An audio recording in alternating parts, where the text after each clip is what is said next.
Vokiečių gatvėj. Ir aš tiesiog dar prieš mėnesį rūkiau ir nuėjau parūkyti už namą.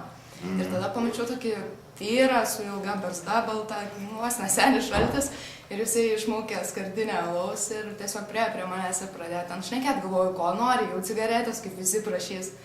Ir pasirodo, ne, jis ten pradėjo maždaug, oi, kokios tavo rudos akys, čigonė būsi ar kas. Sakau, ne, bet dėkui, sako, gražios akys, sakau, dėkui. Ir tada jisai sako, buvau įsimylėjęs čigonę, kai man buvo 14 metų. Maždaug pradėjo apie save pasakot, bet jinai pastojo. Tai va čia iš šiandieninės tokios istorijos, kad pastojo. Tai va, ir jisai manęs niekaip nepaleido ir aš sakau, viskas, aš turiu eiti. Ir pabėgau nuo jo. Tai čia toks incidentas. Ir kaip tai buvo šlykštu? Ne, man nebuvo šlykštu, tiesiog aš jau pratus prie tokių istorijų, prieina žmonės ir bendrauja su manim, nežinau, kodėl čia taip norisi jiems su manim bendrauti. Tiesiog buvo taip.